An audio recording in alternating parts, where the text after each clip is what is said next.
சீக்கிரம் வேலை கிடைக்கிறதுக்கான ஆப்ஷனை இந்த தொழில்நுட்பங்களை கத்துக்கிட்டா உங்களுக்கு வேலை கிடைக்கும்னு சொல்லும் போது அந்த சார்ந்து விற்பனை செய்யக்கூடிய ஆட்களும் வந்து அதிகமாயிட்டாங்க. சரி, அதை நம்ம தப்புன்னு சொல்ல முடியாது. ஆனா எந்த ஒரு ஏஐ கோர்ஸும் சரி, எந்த ஒரு டேட்டா சயின்ஸ் கோர்ஸும் சரி, 10,000 15,000 கட்டி ரெக்கார்டட் வீடியோ பாக்குறதுக்கு எதுக்கு நீங்க 10,000 15,000 கட்டணும்? எவ்வளவு நாள் போகுமா இது? கால டியூரேஷன் எவ்வளவு? 30 ஹவர் 40 ஹவர் கோர்ஸ் அப்படின்றாங்க. ஒவ்வொரு டெக்னாலஜி வரும்போதும் ஒவ்வொரு இன்ஸ்டியூட்ஸ் வந்து கோலோச்சோம்.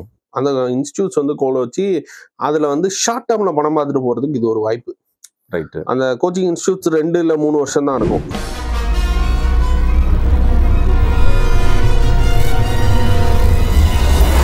வணக்கம், வருண் டாக்ஸ்ல இன்னைக்கு ரொம்ப நாளா வெயிட் பண்ணி எடுத்த எபிசோடு இது. ஏன்னா ஏஐ பத்தி வந்து நிறைய பேர் பேசிட்டு இருக்காங்க. எனக்கும் பேசணும்னு ஆசை. பல சேனல்கள்ல வந்து சில காணொலிகள் நான் பார்த்துருக்கேன். அப்படி இருக்கிறப்போ வந்து சில கேள்விகள் நம்மளுக்கு எழும்பி இருக்கும். ஏஐ நம்ம வந்து இப்போ என்னோட ப்ரொஃபஷனுக்கு அதுக்கு ஏற்ற அளவுக்கு நான் வந்து யூஸ் பண்ண ஆரம்பிச்சிருக்கேன். பட் ஏஐ அப்படிங்கிறது ஒரே இடத்துல சுருங்கக்கூடியது இல்லை. பல ஆங்கிள் இருந்து அதை பார்த்து அதோட வளர்ச்சி அப்படிங்கிறது அடுத்த கட்டத்துக்கு எப்படி போகுது அப்படிங்கிறது மட்டும் இல்லாம நம்மளோட எஜுகேஷனல் இன்ஸ்டிடியூஷன்ஸ் அண்ட் நம்மளோட யூடியூப்ல இருக்கக்கூடிய கான்டென்ட் கிரியேட்டர்ஸ்லாம் வந்து பாத்தீங்கன்னா சரியான வேலைகள்ல தான் வந்து தமிழ் யூடியூப் கம்யூனிட்டியில செஞ்சிருக்காங்களா, இந்த மாதிரி பல விஷயங்கள் பேச போறது சேஷாதி தனசேகரன் அவர்கள். Yes, and AI researcher and data analyst அப்படின்னு சொல்லலாம். அவர்கிட்ட வாங்க தொடர்ந்து பேசலாம். வணக்கம், வெல்கம். வணக்கம். உங்களை வந்து பல கோடி ரூபாய் செலவு பண்ணி நார்வேல இருந்து இறங்கியிருக்கேன் அப்படின்னு சொன்னா ஒரு பிரம்மாண்டமான ஒரு ஓப்பனிங்கா இருக்கும் அப்படின்னு நினைக்கிறேன். உங்களோட பல பாட்காஸ்ட் நான் வந்து பார்த்தேன். இப்போ வந்து புதிய தலைமுறை சேனல்ல கொடுத்துருந்தீங்க. இன்னும் சில நண்பர்கள் கூட எல்லாம் வந்து ரொம்ப பெருசா நிறைய விஷயங்கள் வந்து பேசியிருந்தீங்க. அதுல குறிப்பா நீங்க எந்த இதெல்லாம் வந்து கான்சென்ட்ரேட் பண்ணி அவங்க உங்ககிட்ட வந்து கேள்வி கேட்டாங்களோ, நீங்க பதில் சொல்லியிருந்தாங்களோ, அதை குறித்தே அதை சுத்தியே என்னோட கேள்விகளும் இன்னைக்கு இருக்கு. முதல்ல நம்ம ஏஐல இருந்து ஆரம்பிப்போம். இன்னைக்கு ஃபேக்ட்ஸோட ஏஐ பத்தின மித்ஸ் தான் வந்து அதிகமா இருக்கு. அதுல குறிப்பா நான் நோட்டீஸ் பண்ணது என்னன்னு பாத்தீங்கன்னா, அதை எப்படியாவது நம்மளுக்கு ஃப்ரீயா கிடைக்கக்கூடிய ஏஐ சம்பந்தப்பட்ட விஷயங்களை எப்படியாவது வியாபாரமா மாத்தி வந்து மக்கள் கிட்ட வித்துடணும் அப்படின்னு நினைக்கிறாங்க. எந்த டெக்னாலஜி வந்தாலும் இது நடக்குமா? ஆனா ஏஐல இது வந்து இதான் வந்து புதுசு அப்படின்னு சொல்லலாமா? இதுக்கு ஆரம்பிக்கணும் அப்படின்னு பாத்தீங்கன்னா 1999 to 2005ல டிவி விளம்பரங்கள்ல பாத்தீங்கன்னா வந்து NIITன்னு ஒரு விளம்பரம் வரும். ஆமா, ரொம்ப ஃபேமஸ் அது. நீங்க உடனடியா படிச்சு முடிச்சு வேலைக்கு போனோம்னா NIITல கோர்ஸ் சேருங்க. போஸ்டர்ஸ் எங்க பார்த்தாலும் இருக்கும். எங்க பார்த்தாலும் போஸ்டர்ஸ் இருக்கும். அதுக்கப்புறம் CSCன்னு ஒண்ணு இருந்துச்சு. ஆமா, CSC எஜுகேஷன், கம்ப்யூட்டர் எஜுகேஷன் ரொம்ப ஃபேமஸ். CSC கம்ப்யூட்டர் எஜுகேஷன் ரொம்ப ஃபேமஸ். அதுக்கப்புறம் அப்போலோ கம்ப்யூட்டர் இன்ஸ்டிடியூட்னு ஒண்ணு வந்துச்சு. அதுக்கப்புறம் வந்து டைம்ஸ் எஜுகேஷன், ஆகாஷ், அது இதுன்னு இன்னைக்கு வந்துருச்சு. எந்த ஒரு புதிய தொழில்முறை தொழில்நுட்பம் வந்தாலும் அதை செல் பண்றதுக்கான மார்க்கெட் எப்பவும் ஓப்பனா தான் இருக்கும். சரி, அந்த செல் பண்றதுல வந்து பல நிறுவனங்கள் வந்து செல் பண்ணிக்கிட்டு தான் இருக்கும். நாங்க இந்த கோர்ஸ் நடத்துறோம், இதனால உங்களுக்கு வேலை வாய்ப்பு கிடைக்கும், எல்லாருக்கும் அல்டிமேட்டா வேலை வாய்ப்புக்கு போகணும் அப்படின்றது வந்து ஒரு பார்ட் அண்ட் பார்சல் ஆகி போச்சு. இன்னைக்கு எல்லாருக்கும் ஒரு குறிக்கோள் ஆகி போச்சு. சீக்கிரம் வேலை கிடைக்கிறதுக்கான ஆப்ஷனை இந்த தொழில்நுட்பங்களை கத்துக்கிட்டா உங்களுக்கு வேலை கிடைக்கும்னு சொல்லும் போது அந்த சார்ந்து விற்பனை செய்யக்கூடிய ஆட்களும் வந்து அதிகமாயிட்டாங்க. சரி, அதை நம்ம தப்புன்னு சொல்ல முடியாது. ஆனா அவ அதை சரியா பண்றாங்களா தப்பா பண்றாங்களான்னு இருக்கு. அதாவது இப்ப NIIT இன்னைக்கு வரைக்கும் இருக்கு, சர்வே ஆகுது. CSC வந்து இன்னைக்கு கம்மி ஆயிட்டாங்க. பட் ஸ்டில் அங்க இங்க அப்படின்னு வந்து ஏதோ ரன் பண்ணிட்டு இருக்காங்க. அப்போலோ எஜுகேஷனும் அங்க இங்க சின்ன இதெல்லாம் வந்து ரன் பண்ணிட்டு இருக்காங்க. ஆனா நிறைய அதே காலத்துல ஆரம்பிக்கப்பட்ட பல்வேறு நிறுவனங்கள் வந்து மூடப்பட்டுச்சு இல்லைன்னா வந்து மாறி போச்சு. அதுதான் இன்னைக்கு நிலைமையா இருக்கு. அதே மாதிரிதான் ஏஐயும் இன்னைக்கு ஹெவியா செல் பண்ண ஆரம்பிச்சிட்டாங்க. ஒண்ணும் இல்ல, BX10 அப்படின்னு வந்து ஒரு வடக்கு ஃபேமஸ் இன்ஸ்டிடியூட் இருக்கு. சரி, BE10 அப்படின்னு விளம்பரம் போடுறாங்க யூடியூப்ல. நீங்களும் மேபி பார்த்துருப்பீங்க.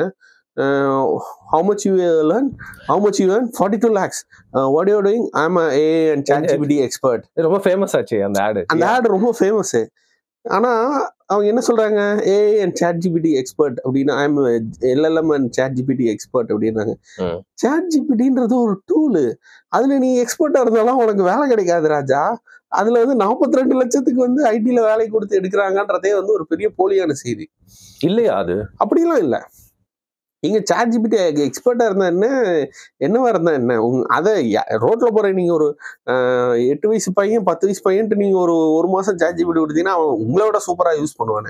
என்னதான் அது வந்து யூஸ் பண்ண முடியும் கூட, அதுக்கு ப்ராம்ப்ட் வந்து பாத்தீங்கன்னா எக்ஸ்பர்ட்ஸ் மூலியமா தான் கரெக்டான ப்ராம்ப்ட போடணுங்க அப்படிங்கிற வார்த்தையை போட்டுறாங்களே டக்குன்னு. ப்ராம்ப்டே நீங்க ChatGPTல கொடுத்து கேட்கலாங்க. எனக்கு இந்த மாதிரி சுச்சுவேஷன் இருக்கு, இதுக்கு இந்த மாதிரி வேணும், எனக்கு எந்த மாதிரி ப்ராம்ப்ட் கொடுத்தா அவுட்புட் வரும்னு ப்ராம்ப்டே ஜென்ரேட் பண்ணிட்டு இருக்காங்க. இது வடக்குல செல் ஆகுது இந்த வரக்குள்ள இது செல் ஆகுறது மட்டும் இல்லாம LLM அண்ட் ChatGPT எக்ஸ்பர்ட், ஜெனே எக்ஸ்பர்ட் அப்படின்னு வந்து நிறைய கோர்சஸ் ரன் பண்ணி வடக்கு நண்பர்களை வந்து அங்க ஸ்கேம் பண்ணிட்டு இருக்காங்க. ரைட். ஸ்கேம் பண்றது அப்படியே தமிழ்நாட்டுக்கும் வந்து இப்போ தமிழ்நாட்டுல இப்ப எந்த யூடியூப் இப்ப நீங்க நார்மலா யூடியூப் வாட்சரா இருந்தீங்கன்னா, ஏன்னா நான் வந்து ஒரு 40 days ஆச்சு தமிழ்நாட்டுக்குள்ள நான் வந்து டெய்லி மினிமம் இந்த ஒரு ஆடை வந்து நான் பார்க்காம இருக்கிறது இல்ல. ஓகே, அதாவது நீங்க சொல்ற அந்த வடக்கு ஆடா? ஆமா, I'm ChatGPT and AI expert and I'm earning 42 lakhs அப்படின்னு வந்து ஒரு நாளாவது இந்த ஆடை பார்த்துறேன். ரெண்டாவது ஆடு ஃபேமஸ் நம்ம LMES நண்பரோட அப்டூர்ன்ற ஒரு கம்பெனியோட ஒரு ஆடு. நான் அடுத்து வரலான்னு பார்த்தேன், பட் நீங்களே வந்துட்டீங்க. என்னங்க ரொம்ப ரொம்ப எக்ஸ்டென்சிவா வந்து போயிட்டு இருக்கு அந்த லைக் ஆட்ஸ் அப்படிங்கிறது. அதுல எந்த அளவுக்கு அவங்க சொல்லக்கூடிய கோர்சஸ் அப்படிங்கிறது உண்மைத்தன்மை இருக்கு, அது சம்பந்தப்பட்டு தான் நான் இந்த கேள்வியை கேட்டேன். இது வந்து ஒரு ஸ்கேமா இல்ல இதுல ஜென்யூனாவே ஏதாவது கத்துக் கொடுக்க போறாங்களா அவங்க? ஃபர்ஸ்ட் வந்து இது ஒரு ஸ்கேம் தான். ஏன், இது ஒரு மார்க்கெட்டிங் டெக்னிக் தான். மார்க்கெட்டிங் டெக்னிக்ல 99 ரூபா கொடுத்து நீங்க 1 மணி நேரம் கிளாஸ் அட்டன் பண்ணுங்க. உங்களுக்கு இதெல்லாம் தெரியாதா? நீங்க இன்னும் இதெல்லாம் கத்துக்கலையா? இதெல்லாம் கத்துக்காம நீங்க எப்படி பிசினஸ் குழந்தையோட அப்படின்னு ஆரம்பிச்சு உங்க குழந்தையோட அறிவார்ந்த விஷயங்களை நீங்க டியூன் பண்ண வேண்டாமா? இதெல்லாம் தெரியாதா? இதெல்லாம் தெரியாம எதுக்கு பிசினஸ் நடத்துற அப்படின்னு ஃபர்ஸ்ட் அந்த 1 மணி நேரம் பேசி உங்களை ஒரு கில் ட்ரிப்புக்குள்ள தள்ளுவாங்க. இந்த கில் ட்ரிப்புக்கு வந்து ஒரு எக்ஸாம்பிள் இருக்கு. நம்ம சின்ன வயசுல ஸ்கூல் படிக்கும் போது இந்த பிரிட்டானிகா புக்கெல்லாம் எடுத்துட்டு வந்து வியாபாரப்படுத்துவாங்க. வீட்டுக்கிட்ட வருவாங்க. உங்களுக்கு இது தெரியுமா, உங்களுக்கு இது தெரியுமா, 4 ஃபேக்ட்ஸ் சொல்லி 4 ஃபேக்ட்ஸ் தெரியாதியா, இதெல்லாம் தெரியாம நீங்க படிச்சு என்ன பண்ண போறீங்க? உங்க குழந்தை வந்து அட்வான்டேஜா வர வேணாமா? நாங்க இந்த பிரிட்டானிகா புக் வாங்கிக்கோங்க அப்படின்வாங்க. 2 நாள் பிரிட்டானிகா புக்கை பார்ப்போம். 3வது நாள் அந்த புக்கு எந்த மூலையில இருக்கும் நமக்கும் தெரியாது. டைரக்டரி மாதிரி அவன் ஒரு ஓரத்துல கொண்டா கிடப்பான். அப்படியே போன் டைரக்டரி மாதிரி அது ஒரு ஓரத்துல இருக்கும். அதே மாதிரிதான் டிக்ஷனரியும். அந்த ஆக்ஸ்போர்ட் டிக்ஷனரி அது இதுன்னு கண்ட டிக்ஷனரி வாங்கி நம்ம வைப்போம். எதுக்கு வைக்கிறோம்னு அதுக்கும் தெரியாது, நமக்கும் தெரியாது, தொட்டிருக்கவே மாட்டோம். அதே மாதிரி இவங்க அந்த ப்ராசஸ்ல வந்து கில் ட்ரிப்புக்குள்ள தள்ளி 10,000 ரூபா 15,000 ரூபா கோர்ஸை வந்து செல் பண்ண வைக்கிறாங்க. அதை வாங்கிட்டீங்கன்னா எந்த ஒரு AI கோர்ஸும் சரி, எந்த ஒரு டேட்டா சயின்ஸ் கோர்ஸும் சரி, ஆன்லைன்ல படிக்கிறது ஃப்ரீயா கொடுத்தா மட்டும் ஆன்லைன்ல படிங்க. ரெக்கார்டட் வீடியோஸ்ல வந்து உங்களுடைய அறிவை வளர்த்துக்கிறதுக்கு நீங்க 500 ரூபா 300 ரூபா அப்படின்னா சேர்ந்து படிக்கலாம், அது பிரச்சனை இல்லை. 10,000 ரூபா 15,000 ரூபா கட்டி ரெக்கார்டட் வீடியோ பாக்குறதுக்கு எதுக்கு நீங்க 10,000 15,000 கட்டணும்? எவ்வளவு நாள் போகுமா இது? கால டியூரேஷன் எவ்வளவு? 30 ஹவர் 40 ஹவர் கோர்ஸ் அப்படின்றாங்க. நீங்க அதே பணத்தை ஆன்லைன்ல வந்து 1-to-1 எடுக்கக்கூடிய ஆட்கள்லாம் இருக்காங்க.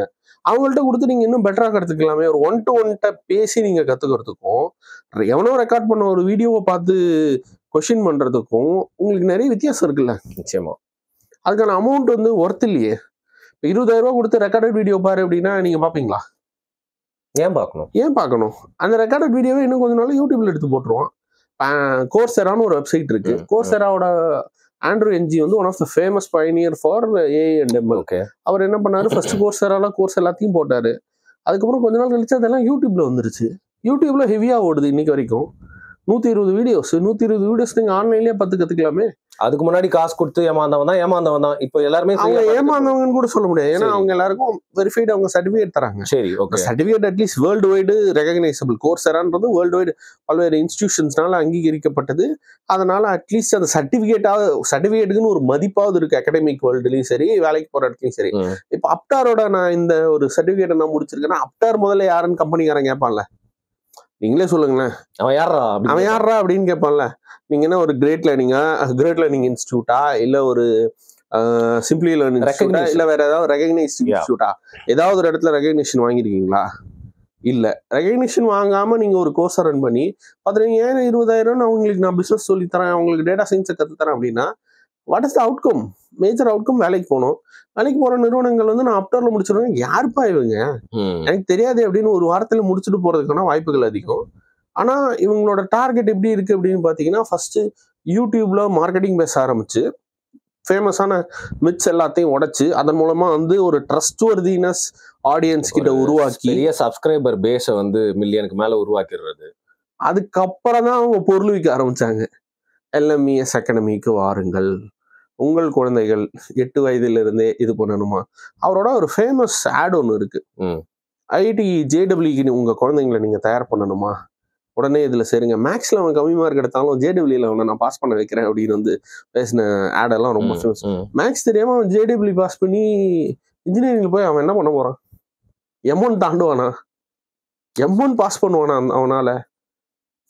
ஸோ இவங்க எல்லாருமே வந்து ட்ரிக்ஸு அண்டு ஈஸி சொல்யூஷன்ஸ் எப்படி கண்டுபிடிக்கிறதுன்ற சின்ன டெக்னிக் தான் கற்று தராங்களே தவிர யாருமே வந்து யூஸ்ஃபுல் லேர்னிங்கை வந்து கற்று தர்றதில்லை. எங்க அடி வாங்கும் இந்த மாதிரிலாம் வந்து டுபா குரூப் கோர்ஸ்லாம் வந்து ஃபர்ஸ்ட் போறாங்க அப்படின்னா வந்து கடைசியில் எங்க போயிட்டு ஓஹா முட்டுச்சந்தில் நிறுத்திட்டாங்கப்பா அப்படின்னு சொல்லிட்டு எந்த ஒரு ஸ்டேஜ்ல தெரியும்?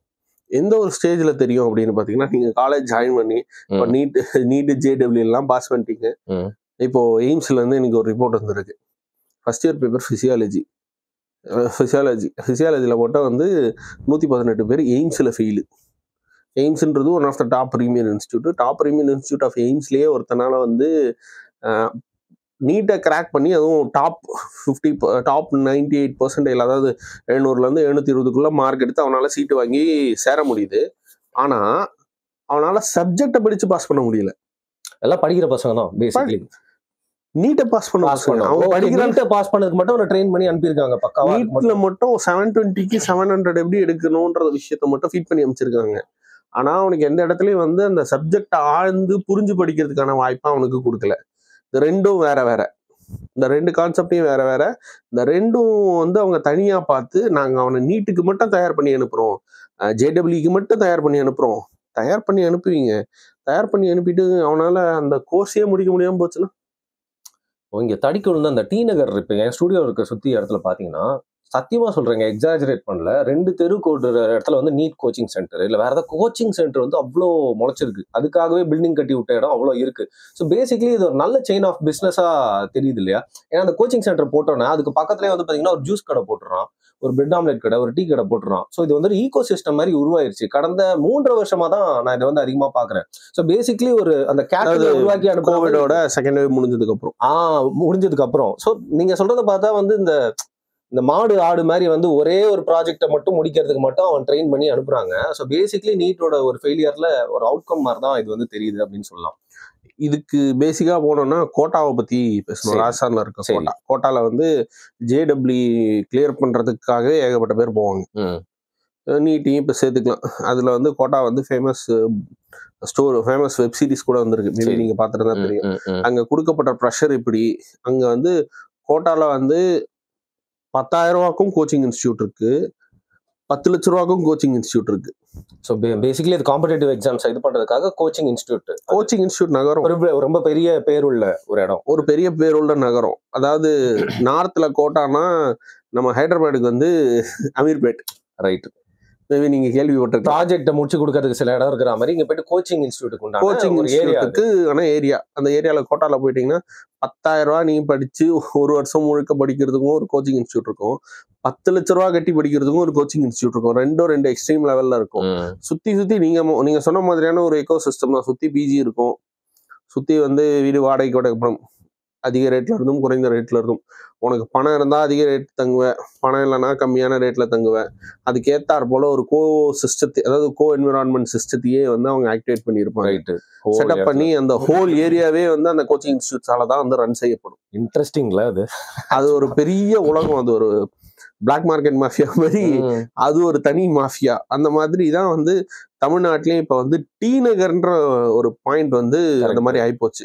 சுத்தி பாத்தீங்கன்னா டிஎன்பிசி கோச்சிங் இன்ஸ்டியூட் ஒரு பக்கம் இருக்கும், IIT coaching center, NEET coaching center ஒரு பக்கம் இருக்கும். முன்னாடி இந்த பிளேஸா இருந்தது வந்து அண்ணா நகர். என்ன இருந்துச்சாங்க? அண்ணா நகர்லயும் பாத்தீங்கன்னா நிறைய IAS IPS coaching, TNPSC coaching centers இருக்கும். ஆனா நீட்டு ஐட்ரிபிள்யூ கோச்சிங், நீட்டு ஜேடபிள்யூ கோச்சிங் சென்டர்ஸ் இருக்காது. இப்போ அந்த இடம் அப்படியே அண்ணா நகர்லயும் இருக்கு. பட் ஆனா கொஞ்சம் ஏரியா கொஞ்சம் காஸ்ட்லியானதால அங்க இருந்து இங்க கடையை போட மாட்டாங்க, டி நகருக்கு வந்துட்டாங்க. டி நகர் அண்ணா நகருக்குள்ள போனீங்கன்னா டிஎன்பிசி, ஐஏஎஸ், ஐபிஎஸ், நீட்டு, ஜேடபிள்யூ இந்த 5 கோச்சிங் சென்டர் எல்லாமே சென்னைக்குள்ள இருக்கிறது இந்த 2 ஏரியால மட்டும்தான். அந்த லெவலுக்கு எவ்வளோ கம்மியா வேணாலும் நீங்க வந்து கோச்சிங் சென்டர்ல போய் என்ரோல் பண்ணலாம், எவ்வளோ அதிக காசுக்கு வேணாலும் கோச்சிங் சென்டர் வந்து என்ரோல் பண்ணலாம். இதே மாதிரிதான் டெல்லியிலயும் இருக்கும். அந்த மாதிரி ஒவ்வொரு ஏரியா இருக்கு. அந்த மாதிரி இவங்க வந்து ஆன்லைன்ல கடையை வச்சு பரப்பிக்கிட்டு இருக்காங்க. அது பெரிய சிக்கலான விஷயம். ஏன் சிக்கலான விஷயம்னா, அதுக்கு ஒர்த்தான கண்டென்ட் கோச்சிங் கொடுத்தா பரவாயில்ல. அதையே நீ வீடியோ வந்து ரெக்கார்டட் வீடியோ வச்சு செல் பண்றதுக்கு 10,000 எதுக்கு 15,000 எதுக்கு? கொஞ்ச நாளுக்கு முன்னாடி நம்ம வடிவேல் காமெடியை தான் ஒருத்தர் நிஜமாவே இம்ப்ளிமெண்ட் பண்ணிட்டாரு. நீங்க பணக்காரன் ஆகணும்னா இதே மாதிரி நீங்க எல்லாருக்கிட்டையும் 100 ரூபா வாங்கி அப்படிங்கிற காமெடி மாதிரி உங்களுக்கு யூடியூப் சேனல் ஆரம்பிக்கணுமா, உங்களுக்கு எப்படி தம்ப்நெயில் பண்ணணும், உங்க சேனலுக்கு பேர் வைக்கணும் அப்படிங்கிற மாதிரி ஒரு கோர்ஸ் பண்ணாரு. அவர் தான் பயனீர் அப்படின்னு நினைக்கிறேன். அங்க ஆரம்பிச்சு இப்ப நீங்க சொல்ற அந்த LMEஸ்ல வந்து முடிஞ்சிருக்கு. ஸோ பேசிக்லி இந்த மாதிரி பண்றவங்க ஒரு பெரும் லாபம் அவங்க சைடு வந்து அடைஞ்சிடறாங்கல்ல, சரியான சர்வீசஸ் கொடுக்காம இல்ல ஒரு ஸ்கேம் பண்ணிட்டு. அது ஒரு பெரிய மணி இருக்கிறதுனால தான் அது பண்றாங்களா ஆப்வியஸ்லி. அது ஏன்னா டேக்கர்ஸ் இருக்காங்கல்ல. அதுக்கு ஒவ்வொரு டெக்னாலஜி வரும்போதும் ஒவ்வொரு இன்ஸ்டியூட்ஸ் வந்து கோலோச்சோம். அந்த இன்ஸ்டியூட்ஸ் வந்து கோலோச்சி அதுல வந்து ஷார்ட் டேர்ம்ல பணம் பார்த்துட்டு போறதுக்கு இது ஒரு வாய்ப்பு. ரைட். அந்த கோச்சிங் இன்ஸ்டியூட்ஸ் 2 இல்ல 3 வருஷம் தான் இருக்கும். 4வது வருஷம் பார்த்தீங்கன்னா பேர் மாத்தி வேற ஏதாவது ஒரு இடத்துல இருக்கும். இல்ல டோட்டலா வேற பிசினஸுக்கு மாறி இருப்பாங்க. இப்போ பாத்தீங்கன்னா 2016-17 வந்து ரேஸ் அகாடமின்னு ரொம்ப ஃபேமஸா ரேஸ் அகாடமி யாருக்கு தெரியாம இருக்கு? எல்லாருக்கும் தெரியும். எல்லாருக்கும் தெரியும். இன்னைக்கு இருக்கு இல்லையா? அது இருக்கு. பட் ஆனா பெருசா இருக்கா? ஓகே, ஏதோ ஒரு மூலையில இருக்கு. இன்னைக்கு வந்து அதே மாதிரி IAS அகாடமி, IBS அகாடமில சங்கர் IAS அகாடமி, அந்த IAS அகாடமி, இந்த IAS அகாடமின்னு இருந்துச்சு. பட் இன்னைக்கு எல்லாமே இருக்கு. ஆனா சின்ன சின்னதாக போச்சு. வேற ஏதோ ஒரு பெரிய அகாடமி வந்து இது எல்லாத்தையும் வந்து தாண்டி போயிருச்சு, எடுத்துக்கிச்சு அந்த இடத்த. அந்த மாதிரி சிக்கல் தான் ஓடிட்டு இருக்கு. அதே மாதிரி இன்னைக்கு நீட் கோச்சிங் சென்டர்ல பாத்தீங்கன்னா தமிழ்நாட்டுல கிரீன் பார்க்னு ஒரு இன்ஸ்டியூட் வந்து ஹெவியா போயிட்டு இருக்கு. சரி. அதுக்கு முன்னாடி ஆகாஷ் போயிட்டு இருந்துச்சு. அதுக்கு முன்னாடி பாத்தீங்கன்னா டைம்ஸ்ன்னு இருந்துச்சு. காலங்கள் மாற மாற மாற ஒவ்வொரு இன்ஸ்டியூட்ஸ் வந்து மாறிக்கிட்டே இருக்கு. ஸோ இந்த கான்செப்ட் வைஸ் பார்த்தோன்னா ஷார்ட் டேர்முக்கு கடையை விரி, எவ்வளோ பணம் வருதோ உள்ள தூக்கி போடு, டைம் முடிஞ்சா வந்த வரை லாபம், கிளம்பு. இப்போ நீட் அப்படிங்கிற ஒரு கான்செப்டுக்கு வந்து பாத்தீங்கன்னா நிறைய ப்ராப்ளம் இருக்கு. தமிழ்நாட்டில் பெரும்பான்மையான மக்கள் இன்னைக்கு எழுதிட்டே இருந்தாலும் அதுல வந்து பெரிய எதிர்ப்பு இருக்கு. என்ன பர்சனலா கேட்டீங்கன்னா ஐம் அகெயின்ஸ்ட் நீட் அப்படின்னு சொல்லலாம். பட் இந்த நீட்ன்ற சிஸ்டம் வந்து நீங்க சொல்ற மாதிரி இந்த கோச்சிங் சென்டர் வந்ததுக்கு அப்புறமா அதை அந்த மக்கப் பண்ணி எழுதுவாங்கல்ல, அந்த மாதிரி அவனுக்கு போன அந்த காம்படிட்டிவ்னஸ் இல்ல. Basically is only prepared for that அப்படிங்கிறது வந்து நீங்க இந்த எய்ம்ஸ்ல சொன்ன எக்ஸாம்பிள் மூலியமா தெரிஞ்சுது. பட் அதுக்கு முன்னாடி அந்த மாதிரி இல்லையா? அந்த மாதிரி ஒரு ப்ராசஸ் நீட் முன்னாடி வந்து எப்படி இருந்துச்சு அப்படின்னு நான் கேட்கிறேன். 2006 வரைக்கும் வந்து ஸ்டேட் கோச்சிங், அதாவது ஸ்டேட் காமன் என்ட்ரன்ஸ் எக்ஸாம்னு ஒன்று இருந்துச்சு. அதாவது SWE ஸ்டேட் என்ட்ரன்ஸ் எக்ஸாம் அப்படின்னு. நீங்க வந்து அரசு பள்ளியிலே படித்தாலும் கூட +2 முடிச்சிங்கன்னா ஸ்டேட் என்ட்ரன்ஸ் எக்ஸாம் நீங்கள் எழுதணும். ஸ்டேட் என்ட்ரன்ஸ் எக்ஸாம் எப்படி இருக்கும்னு பார்த்தீங்கன்னா, இப்போதைக்கு வந்து நீங்கள் ஃபிசிக்ஸு, கெமிஸ்ட்ரி, மேத்தமெட்டிக்ஸ் இது 3த்தையும் சேர்த்து இன்ஜினியரிங் எடுப்பாங்க.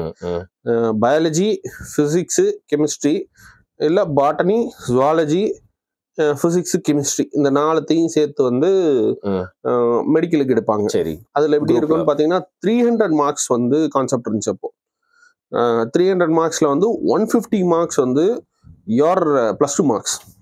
இப்போ மேக்ஸுக்கு நீங்க போறீங்க அப்படின்னா 200க்கு என்ன எடுக்கிறீங்களோ அதை by2.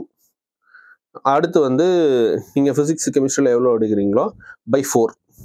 அதை வந்து இன்ஜினியரிங்க்கு கன்சிடர் பண்ணுவாங்க. சரி.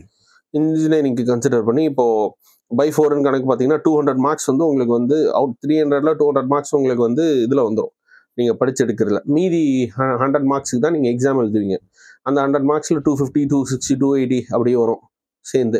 அதை பொறுத்து என்ட்ரன்ஸ் எக்ஸாம் பொறுத்து கவுன்சிலிங் போவாங்க. இது வந்து இன்ஜினியரிங் இருந்துச்சு. மெடிக்கலுக்கு பார்த்தீங்கன்னா 4 சப்ஜெக்ட்ஸ், ஃபிசிக்ஸு, கெமிஸ்ட்ரி,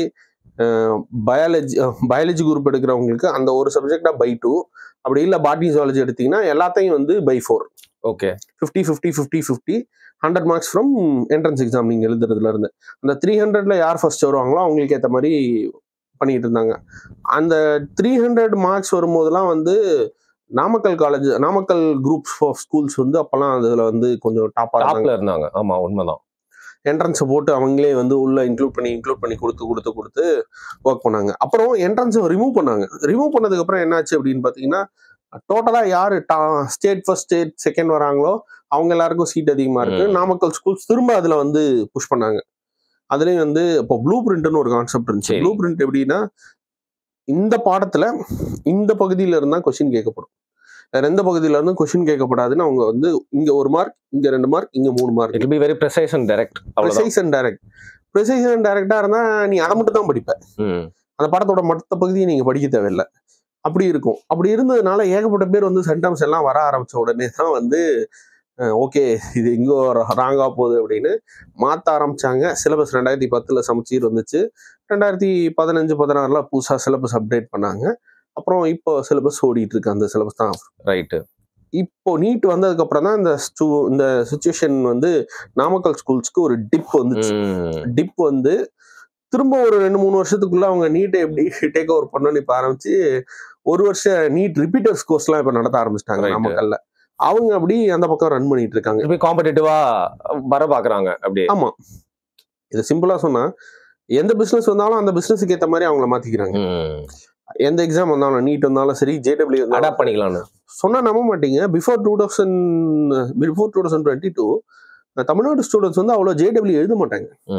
நீங்க கேள்விப்பட்டிருக்கீங்களா ஜேடபிள்யூ எழுதி? வார்த்தையை அவ்வளவு பயன்படுத்த மாட்டாங்க. ஜேடபிள்யூ வந்து சென்னைக்குள்ள மட்டும் தான் தெரியும். ஜேடபிள்யூன்றது வந்து சென்னைக்குள்ள மட்டும் தான் மக்களுக்கு தெரியும். எப்ப நான் சொல்றேன்னா 2006-2007 முன்னாடி ஜேடபிள்யூ வந்து ஒன்லி ஃபார் எலைட்டிஸ்ட் ஆஃப் எலைட்.